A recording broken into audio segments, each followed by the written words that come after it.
Hello guys, welcome back to my channel. Please, if you haven't subscribed yet to this channel, kindly hit on the subscription button and click on the bell so that you'll be notified as soon as we upload new videos. Okay, so today we'll be handling software engineering and your instructor.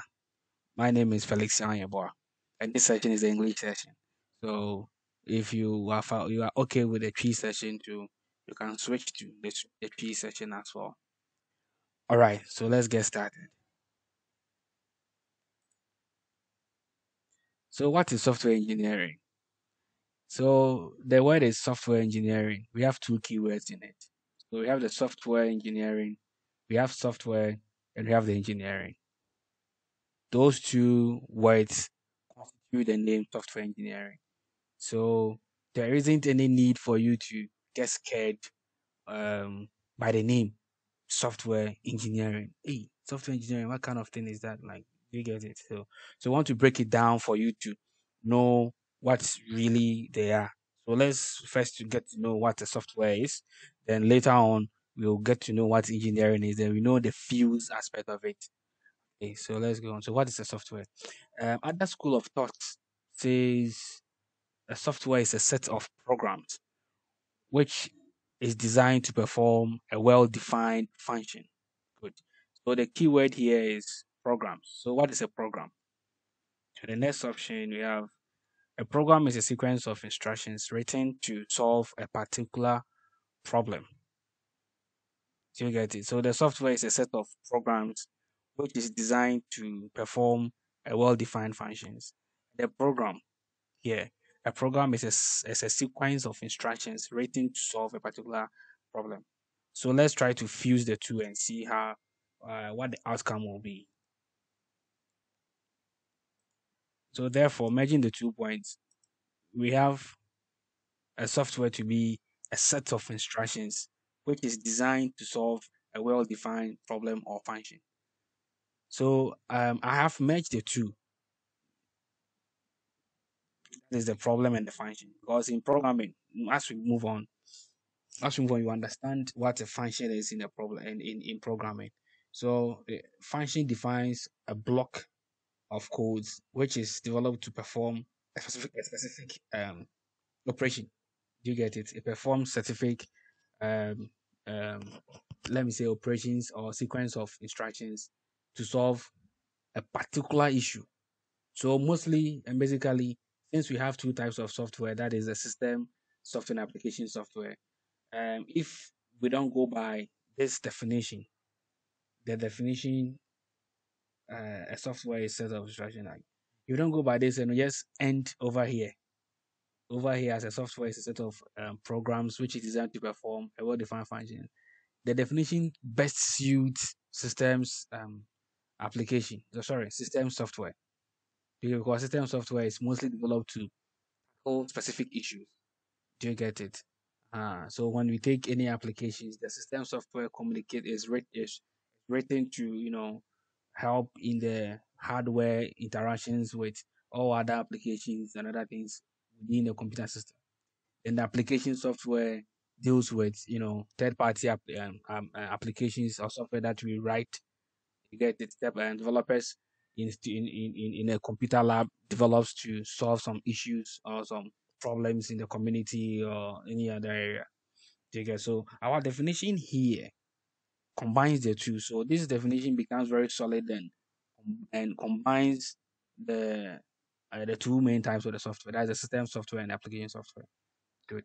So we have the problem and the function here. So the problem will go for the application side, and the function will go for the system side. You get so over here we have a software to be a set of instructions. I'm just going over again, which is designed to solve a well-defined problem or function. So now let's move on. What is then engineering? So we now know what a software is. So now let's get to know what engineering tool is. Then we later on we just combine the two and see what software engineering stands for. You get it. So one school of thought says engineering is a branch of science. The key word here is science and technology concerned with the design, building, and use of engines, machines, and structures. That is one. Second school of thought says engineering is the application of science to solve real world problem. So the common factor here is science. So then we just note it down, and we will go and know what science is also about, which is having its appearance in the definition of engineering. So we'll go there to get further clarification on it. So let's go to the next school of thought. This one too says engineering is the act of working artfully to bring something about. Artfully. So the key word here is art. It's artfully. So then what is an act? When we say something is art, not act, an art. So let's get to know what an art too is, so that it will give us a clearer picture of what this school of thought wants to contribute.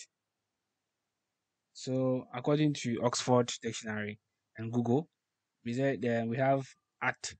An art or art is the expression or application of human creative skill and imagination, typically in a visual form.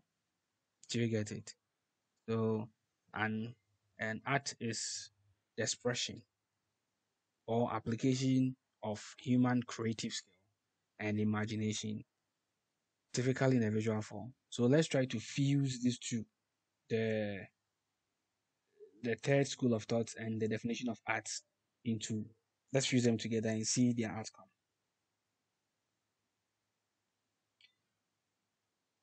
So what is science? Basically, we'll fuse these two when we are done with the definition of science too. Okay, so we fuse the two together. So what is science? So we have science. We have the science is the intellectual and practical activity encompassing the systematic study of structure and behavior of physical and natural world through observations and experiment. So the key words here are systematic and structure. Systematic and structure. So note it down.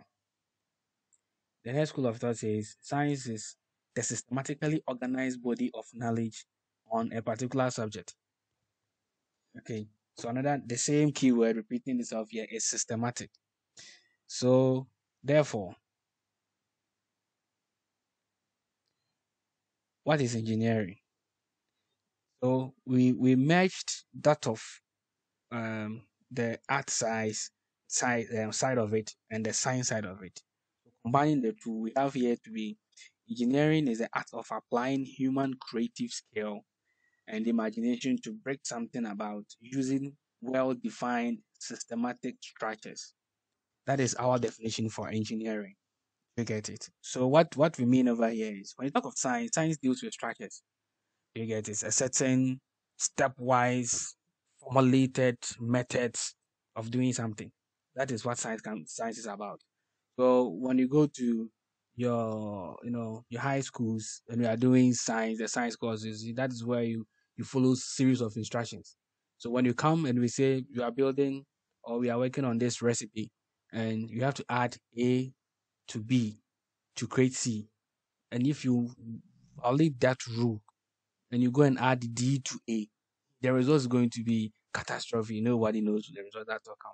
So you have to follow the systematic approach, lay down methods that has been defined for you to follow. That is what science is about. So engineering here is one side. You apply the human creative skills and imagination to bring something up, an innovative thing up using systematic structures. That is all about engineering. Okay, I think it's well explained over here. However, if you have any questions or any doubts, you can just drop them in the comment box, and I will be gladly happy to I'll come and respond it accordingly. Okay, so we move on. So then, therefore, what is software engineering? Since we now know what the software is, we now know what engineering to it. So now, software engineering is about creating high quality software products in a systematic, controlled, and efficient manner. Simple. So you see, the weight of software engineering has now been reduced to understanding. So software engineering is not anything far from what you do on a daily basis. I hope you get the explanation now. Okay, so if you have, you can start the presentation or the video and play back to get the full understanding of what the software was defined to be and engineering was defined to be, and the combination, the two, software engineering. Okay, so going forward, we'll give more. We'll work. We'll talk on what do you call it? Why our next video, our next slide is going to talk about why software engineering. Okay, so initially there were some activities or practices that were taking place by our ancient, um, brothers, which were not following some standards. So a certain school of thought should come on board to establish some standards to guard our activities that we do. That is why the engineering aspect of development came to be. So now let's move to the next step. So why software engineering? So as I introduced, you know, there were a series of issues on when it comes to software development. In that, when we take our building construction field, okay, we have some people called foremen, and we have people called civil engineers. Okay, in the olden days or in the earlier days, we used to build mud house and go to our villages.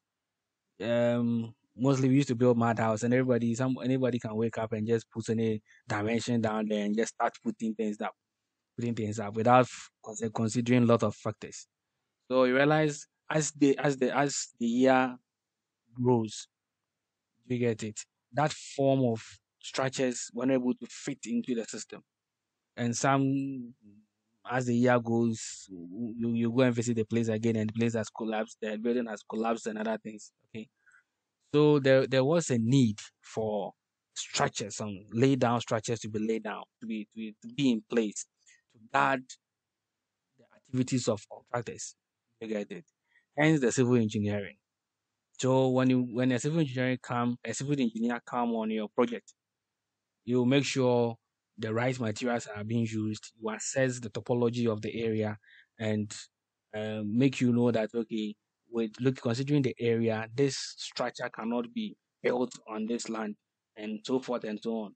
You get, so they'll give you the the advice, the lay down structures for that project. You get it. So they give you a professional um, consultation on whatever project you want. So same thing applies to the software development. There are a lot of developers around. You get it.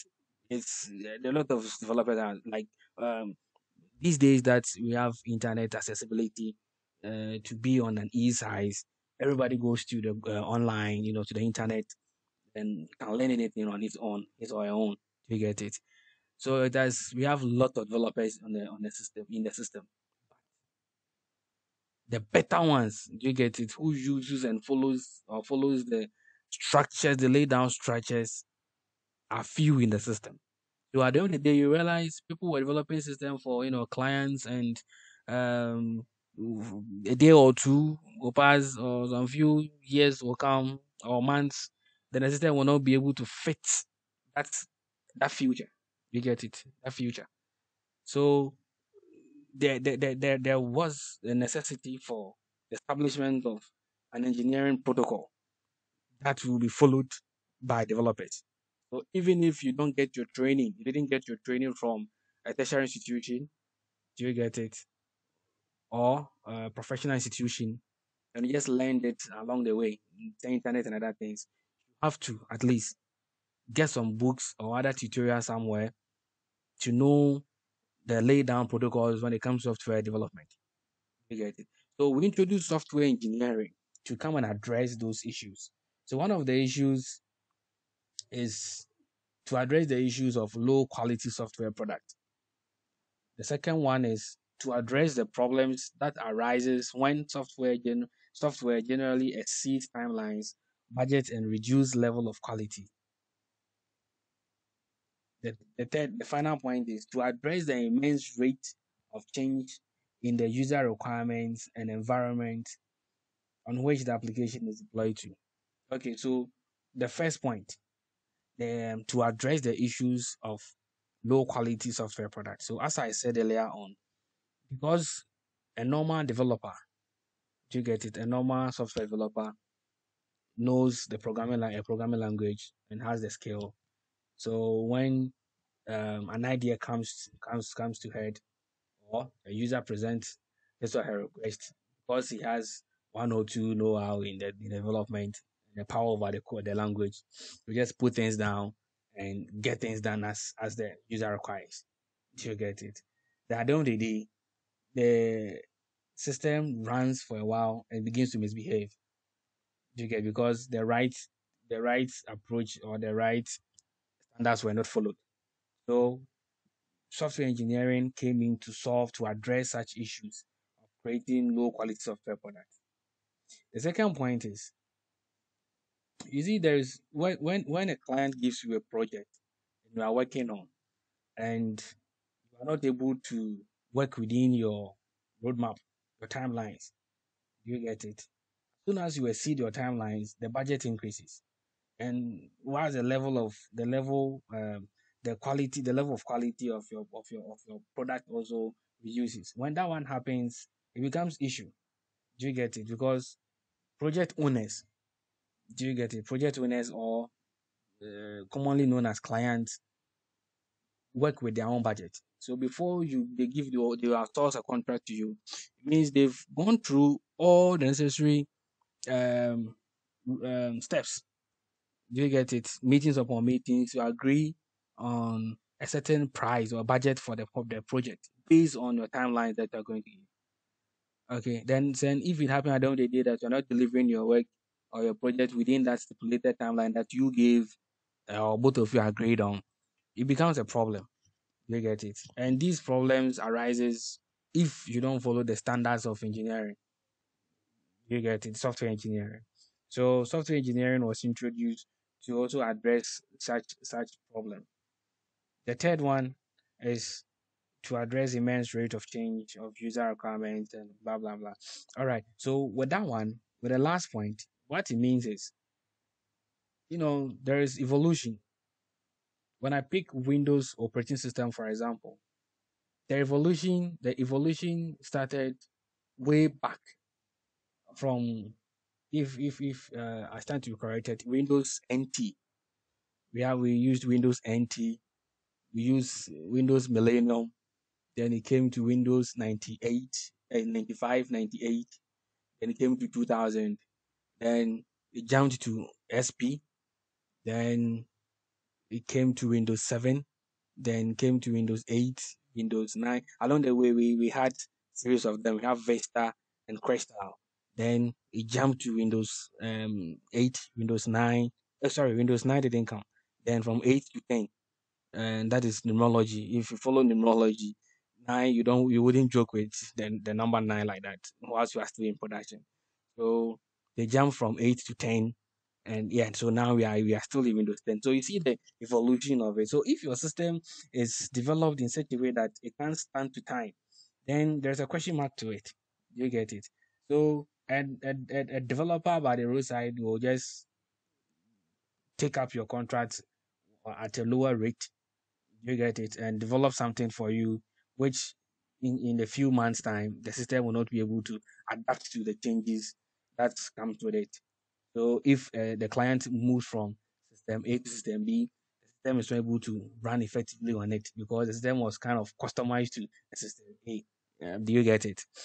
So that is what this third point seeks to address to. So these 3 points according to my presentation, are the reason why software engineering came to form. Okay. Once again, if you have any question about the explanation here, you can also drop it in the question box, in the comment box below. Okay. So moving on. So what are the systematic structures of the software engineering? If you remember during the explanation of what engineering is, we realized we came across science, and in definition of the science, we came across two major blocks. That is systematic and structures. So in software engineering too, we have the systematic structures that has been laid down to be followed. Do you get it? And when it talks of structures, every activity that we do, there is a structure that we follow, knowing or not. Do you get it? For example, if you know how to cook, you know how to cook. I'll talk for the lady side, and I'll come to the guy, the guy side too. So if you are cooking, let's say you are cooking bean stew or any food, the food that you are cooking, comes with steps. Do you get it? It comes with steps. I can remember when my mom was teaching me how to cook. Mom was a busy woman, and uh, by the time I close from school, she'll be at work post. So she'll write the steps for me. The steps, put this one, get all ingredients there, put this one in first, stay, wait for 5 seconds, add this, stir that, stir that, stir that. So that is the structure she laid down for me to prepare a certain food. Do you get it? But if you know the food, you know how to prepare the food off head. Definitely, though if you have it off head, you still have the system, um, the benchmark steps in your head that you follow to put to prepare the food. Do you get it? So in our daily life activities, we do all our activities per some laid down structures, knowing or not. You get it? So ideally, the software engineering or computer science as a generally is not something far from our activities that we do day in, day out. That's why I keep on saying it's one of the easy courses that you can come across because it's our daily activities that we have captured electronically. Do you get it? So if you are cooking food and you have structures that you follow, same way if you are playing football, you have structures. You get it. You have some protocols that you follow. Oh, this person is playing number five, number eight, midfielder. We have the wings, we have the keeper, we have the defense, and all those things. Then you have a formula that you follow. Do you get it? So they have a protocol that they follow on the pitch, and they have their own structures, strategies. So when I do this sign, you pass the ball to me from that corner to the center, the midfield, and all those things. So they have their communication, the structure that they follow over there. And if they miss that one, the opponents outweighs them. Then they go score the goal. Do you get it? So same way applies to the software engineering. So we have a major structure that guides us, and that is what our entire tutorial is about. So we have the systematic structure of software engineering is the software development life cycle, the SDLC. What is SDLC? So SDLC provides series of steps or framework followed to design and develop a software product efficiently. Do you get it? So as I've explained, just as we have structures for cooking, structures for playing football, structures for our daily day-to-day activities. When it comes to software engineering, okay, we have our own to be the SDLC, the software development life cycle, the life cycle of software development. You get it? So we'll in our next slide, we are going to go through some of the frameworks and our software, the SDLC too. Then we take it from there. So once again, if you have any questions, kindly drop it in the comment box and you'll be responded accordingly. So SDLC framework. SDLC framework. The first point that comes to mind is the idea or the user request. The idea or the user request. I think you have your notes down. You are penning things down. Okay. So, and however, when I'm done, I'll drop this presentation on our website where you downloaded the files, the prerequisite materials. So the slides will be made available there too, so you can go and download it and go through at your own time. You get it. So the first point, the first stage of the SDLC framework is an idea or user request. There's an idea or the user request here because in two ways project initiation might come from you, the developer, yourself. Two, the project initiation can come from a user requesting for that project. That is a two-way. Do you get it? And even in that way, the user first comes up with an idea before developing the idea in the subsequent stages. So the first point is an idea, and in the same way happens in our real life too. When you want to cook food, I use food for for most of my examples because man should live by bread. It's not like man cannot live by bread alone. And then also man should live by bread. Have to eat to get energy. When we are doing the spiritual side, then we tell you man should not live by bread alone. You need the spiritual side. But now we need food. So I don't joke with my food. Yeah. So when you're preparing food, you get it. The first point of call is an idea. What food should I prepare? So you have that thought in mind. Okay, what food should I prepare? Or you walk into the restaurant. Now you make your request. Before you went to restaurant, you might not have any food in mind, but when you got there, they gave you a menu and they give an idea. Now you made your request to the caterer or to the waiter or waitress. You get it. So you make the request. So there's an idea or the request. That's the first point of call. And secondly, there's communication. So you had your own idea. Okay, I want to develop an attendance system for a church. I said, okay, fine. So how do I go by it? So there's a series of communication in there. If the request came from a user or sorry, a client, you have to engage the client. Oh, you want to do an attendance system. How do you want it to be done? So because the whole concept is he is bringing the project. You are not in his mind. Okay. You have the scale. All right. You have the scale, but he is bringing the idea. So you have to try to now understand the client in his or her perspective before you can move on. So there will be a little communication in between. Then requirements gathering. Whilst you are having your communication with the client or with yourself, you end up gathering some requirements. So because there will be questioning here and answering. So you ask questions, the clients will answer, or you try to answer yourself back and forth, back and forth. You get it. So at the end of the day, you end up gathering some requirements, and these all help you in your plan, in your preparation of the whole project. Then you check your feasibility study. So if let's say you are the one developing the system for yourself, okay, um, you have to check and see what you are doing. Is it feasible in that when I'm done with the system, am I going to get people to use it? Do you get it? Do I have the skill to do that project?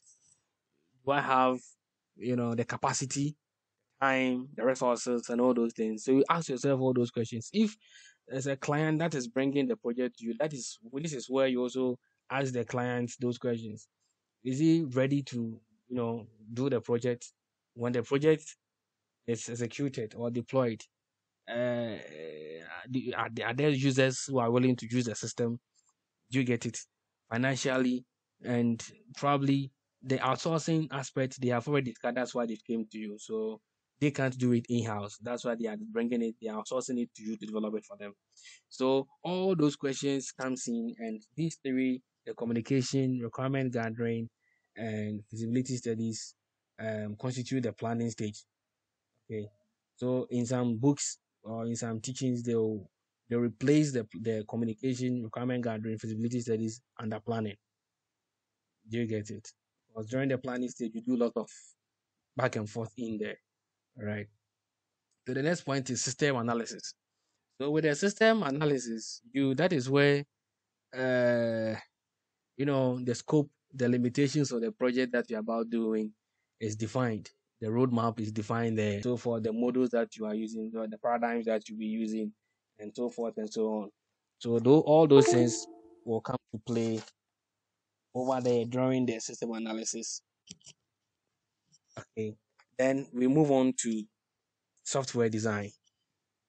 So software design over here, all the designs takes place over here. Thereby, you create your this thing. You create several designs using some tools, you know, using some tools like the draw.io, or Microsoft Visio to put up some designs that depicts the logic of your project. Okay. And over here we write some pseudocodes and other things too over here during the software designs. And here you can also use some tools like balsamic markup tools or markup tools to do prototype designs and send it to the client for clarity. Okay, so that is what we do during the software design.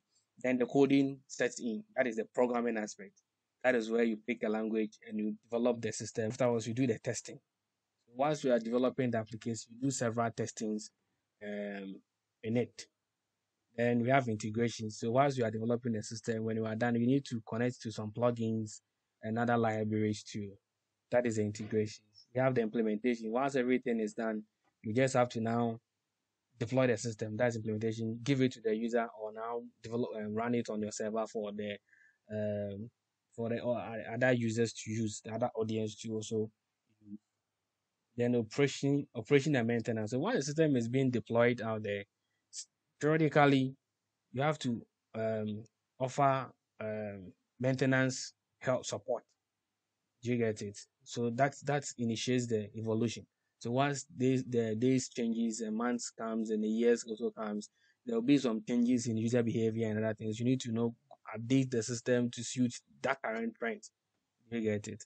So these are the blocks of the software development lifecycle framework that governs the software engineering. So we will take our time and go through gradually. So in our next video, we will be talking about the system analysis and continuing the software design and down and down and down. Okay. So thank you very much for watching us, joining us to this point. We've been with us through the intro to this session. We thank you for your time. And once again, if you have any question about the presentation that we just had, just comment, pass your comment in the comment box, and once we see it, we just respond accordingly. If you have not subscribed, to kindly hit on the subscription button down there and click on the bell, support our channel too. Thank you, and thank you once again.